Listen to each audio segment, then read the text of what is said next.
Meus amados irmãos e irmãs, é uma grande alegria estar com vocês nesta manhã do dia do Senhor. Cada um de nós vive nas mais diversas circunstâncias. O reino de Deus é formado por pessoas de todas as nações e muitas origens étnicas. A coligação profetizada vai se acelerar. Vemos cada vez mais conflitos entre os povos do mundo ao nosso redor.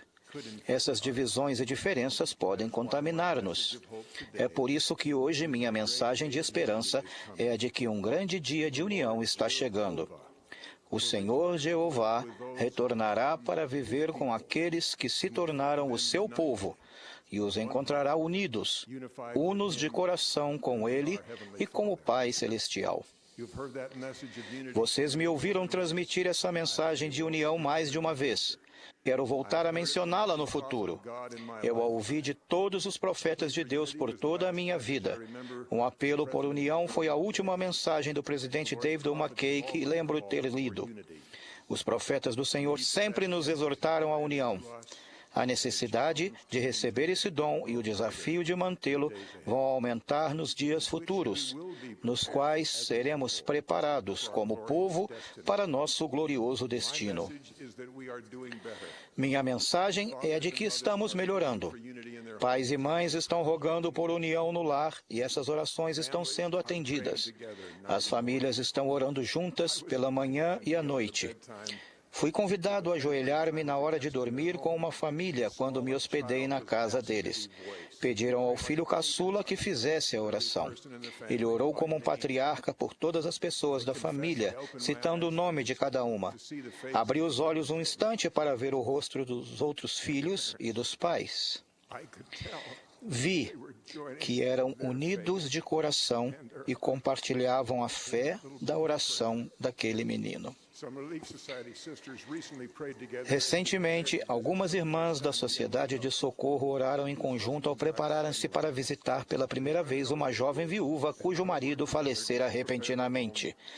Elas queriam saber o que fazer e como trabalhar juntas para ajudar a preparar a casa para a chegada dos familiares e amigos que viriam para o funeral. Precisavam saber quais palavras de consolo poderiam dizer em nome do Senhor. Receberam uma resposta às suas orações. Quando chegaram à casa, cada irmã foi realizar sua tarefa. A casa ficou tão pronta tão rapidamente que algumas irmãs se lamentaram por não poderem fazer mais. Palavras de conforto perfeitamente adequadas foram proferidas. As irmãs serviram ao Senhor em união, com um só coração. Vocês também devem ter visto evidências de que estamos nos tornando unos de coração. O milagre da união está nos sendo concedido à medida que oramos e trabalhamos para isso à maneira do Senhor. Nosso coração se entrelaçará aos outros em união. Deus prometeu essa bênção a seus santos fiéis, sejam quais forem suas diferenças de formação e os conflitos que estiverem sendo travados ao seu redor. Ele estava orando por nós, bem como por seus discípulos, quando pediu que todos sejam um, ó Pai. O motivo pelo qual oramos e pedimos essa bênção é o mesmo motivo pelo qual o Pai a concede para nós. Sabemos por experiência própria que temos alegria quando somos abençoados com a união. Ansiamos, como filhos espirituais de nosso Pai Celestial, pela alegria que tivemos com Ele na vida anterior a esta. Ele quer atender esse sagrado desejo de união por causa do amor que tem por nós. Ele não pode conceder-nos isso individualmente. A alegria da união que Ele nos quer dar não é solitária. Precisamos buscá-la e tornar-nos dignos dela juntamente com outros.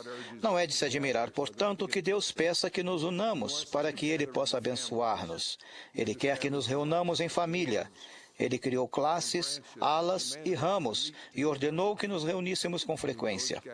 Nessas reuniões que Deus planejou para nós, estão nossa grande oportunidade. Podemos orar e trabalhar em prol da união que nos trará alegria e multiplicará nossa capacidade de servir. Para os 3 nefitas, o Salvador prometeu alegria na união com ele como recompensa final após seu serviço fiel. Ele disse: "Tereis alegria completa e sentar-vos-ei no reino de meu Pai. Sim, vossa alegria será completa, assim como completa foi a alegria que me deu o Pai. E sereis como eu sou, e eu sou como o Pai." e o Pai e eu somos um.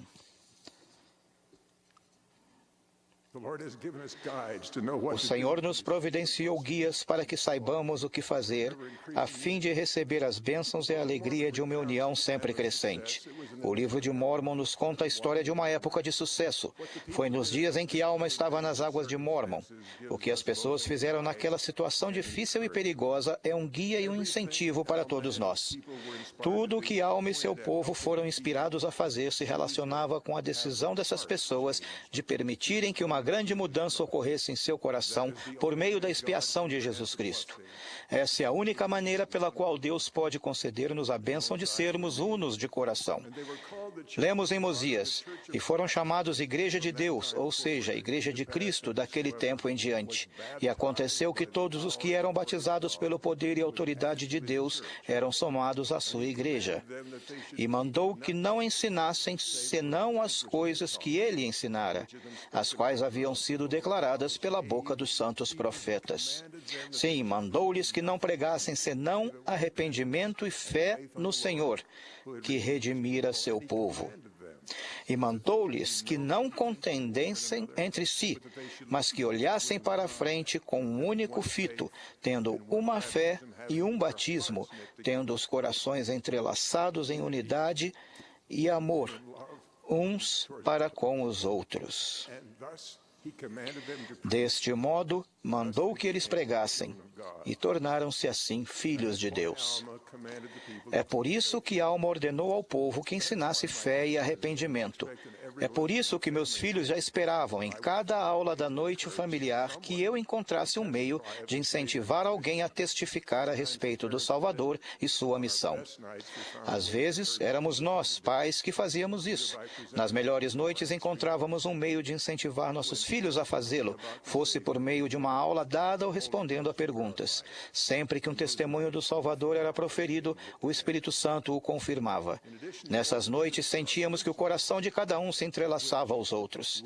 Além das ordenanças, há princípios que estamos seguindo coletivamente e que nos conduzem à maior união. Um desses princípios é o da revelação.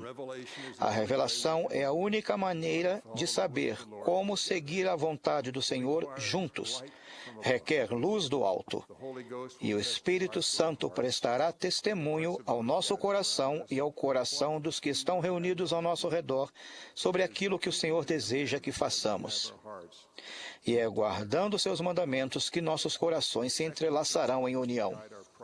Um segundo princípio para guiar nosso processo de tornar-nos um é sermos humildes.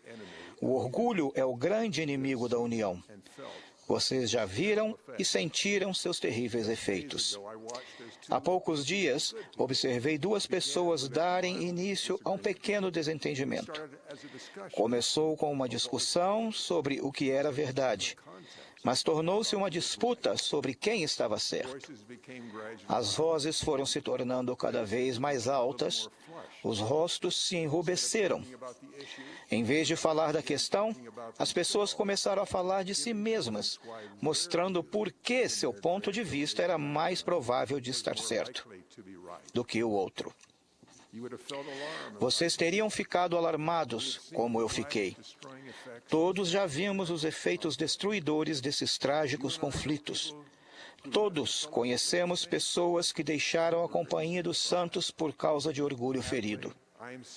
Felizmente, tenho visto pacificadores cada vez mais habilidosos que acalmam as águas revoltas antes que as pessoas sejam prejudicadas. Vocês poderiam ser esses pacificadores, quer tenham parte no conflito ou sejam apenas observadores. O modo como vi isso ser feito é procurar algum ponto em que concordemos.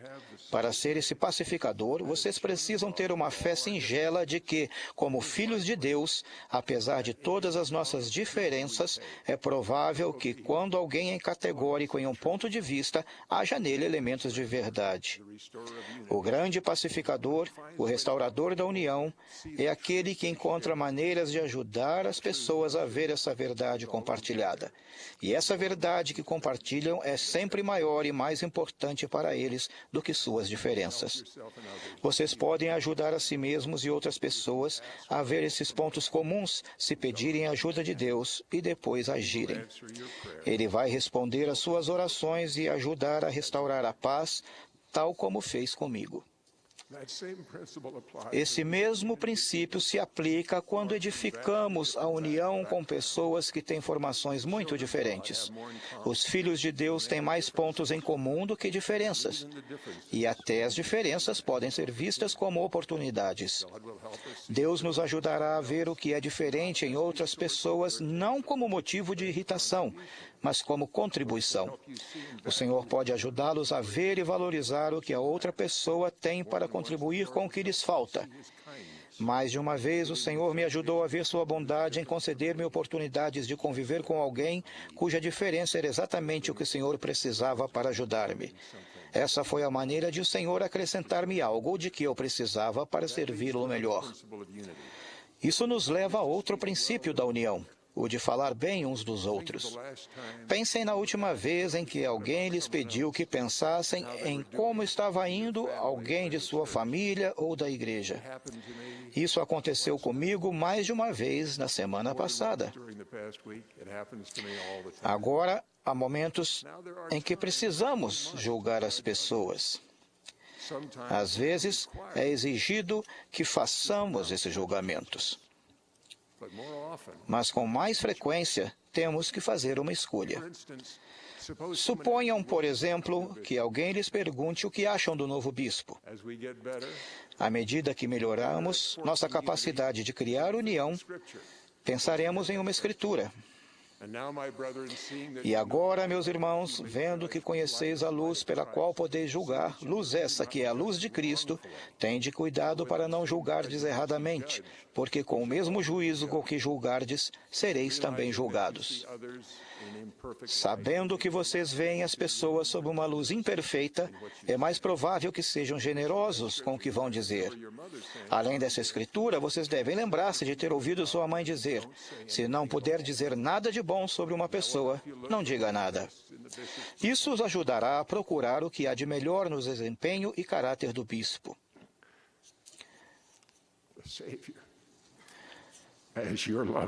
O Salvador, como nosso juiz amoroso, sem dúvida fará isso quando for julgar o nosso desempenho.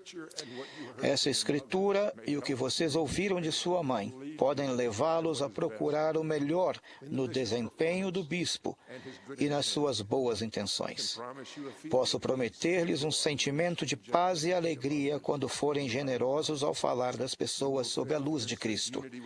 Vocês se sentirão unidos com o bispo e com a pessoa que lhes perguntou sua opinião, não porque o bispo seja perfeito ou porque a pessoa que lhe fez a pergunta concorde com sua generosa avaliação, mas porque o Senhor fará com que vocês sintam sua satisfação em ver que decidiram esquivar-se da possibilidade de semear a desunião.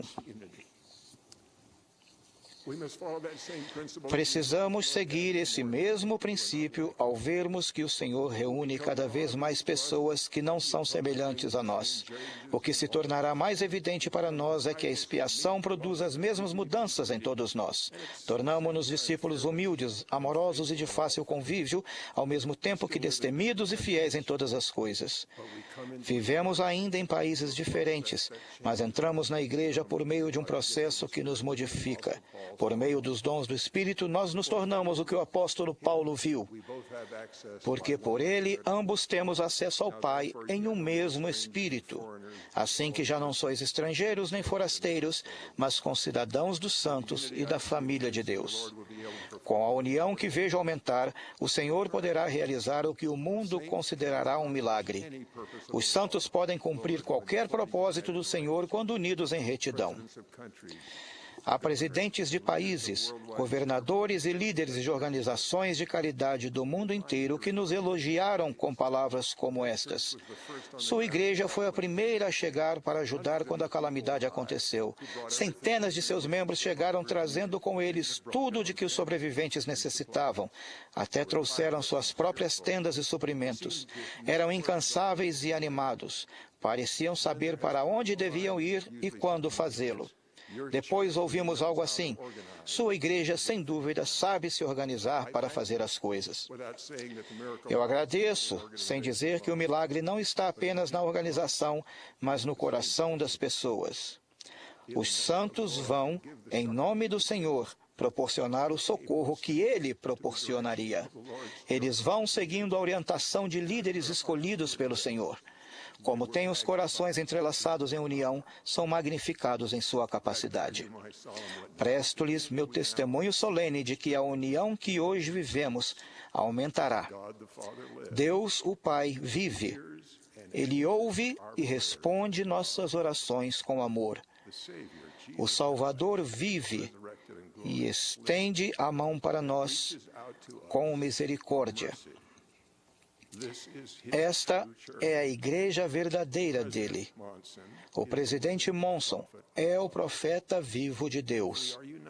Se formos unidos em apoiá-lo de todo o coração, com disposição e obediência a Deus, progrediremos juntos em nossa capacidade de ir aonde Deus nos mandar e de tornarmos-nos o que Ele deseja que sejamos. Deixo com vocês minha bênção de que desfrutarão de união em seu lar e na igreja. E deixo com vocês a promessa do Senhor de que alcançarão os desejos justos de seu coração. No sagrado nome de Jesus Cristo. Amém.